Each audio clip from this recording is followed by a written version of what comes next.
السلام عليكم حبايبي. تعالوا نعمل مع بعض النهاردة شوية فطاير بحشوة العجوة حكاية. عجينة ملهاش حل، مكوناتها سهلة وبسيطة. يلا نقول بسم الله ونبدأ طريقتنا.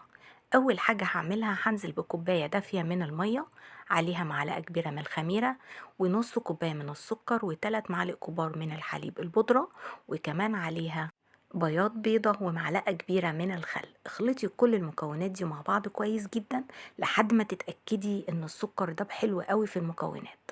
بعد كده انا محضرة معايا نص كيلو من الدقيق، هبدأ اضيفه تدريجي، والمقدار خد مني نص كيلو دقيق كامل، يعني المقدار مظبوط جدا لحد ما تكون معايا عجينة فيها تلزيقة بسيطة. طبعا ما تضيفيش دقيق، انا هبدأ اعجن بمعلقة من الزبدة، والزبدة تكون بدرجة حرارة المطبخ. هبدأ بقى أعجنها بالشكل ده، وأثناء ما أنا بعجن هلاقي العجينة بدأت تقطع من الزبدة، بس مع العجن المستمر زي ما قلنا قبل كده هتلاقي العجينة لمت معاكي وشربت الزبدة الموجودة فيها. شايفين؟ هعجن فيها تقريبا دقيقة لدقيقتين، وفي الآخر هتتكون معايا عجينة ناعمة جدا. خلاص هسيبها بقى تخمر حسب الوقت اللي احنا فيه، سواء صيف او شتاء حسب الجو. طبعا في الشتاء بتاخد وقت اطول.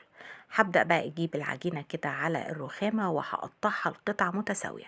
الحجم بقى اللي انتي حباه، حباها صغيرة حباها كبيرة، بس الحجم الفطاير دي في الحجم اللي انا عاملاه بتبقى كبيرة شوية احسن بكتير.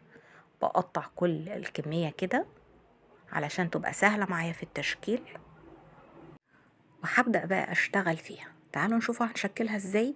طريقة تشكيلها سهلة جدا. أنا طبعا محضرة العجوة قبل كده علشان ما اطولش عليكم. هبدأ أجيب قطعة العجينة وهفردها بالطول زي ما انتوا شايفين كده، وأجيب الأحرف أثبتها في الرخامة على شكل مستطيل. شايفين شكلها ايه؟ هجيب العجوة، هبدأ أحشي بيها زي ما انتوا شايفين لفة واحدة وهقفلها، وباقي العجينة دي هبدأ أقطعها بالسكينة شرايط متساوية.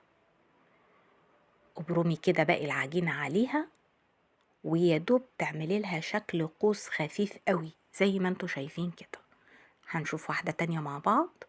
هنفردها الأول كده وبعدين نفردها بالطول، وبعد كده هنثبت الأحرف على شكل مستطيل من تحت ومن فوق. هحط العجوة وهبدأ أقفلها وأقطع الباقي شرايط. طبعا الحشوة دي بقى ترجع لك، عايزة عجوة ممكن، جبنة ممكن، مربى، نوتيلا، اللي انتي حباه. اولا العجينة تحفة تحفة تحفة ملهاش حل. خلاص خلصت الكمية كلها وبدأت بقى ادهن الوش هنا انا دهناه بصفار البيضة وشوية حليب ورشة من الفانيليا.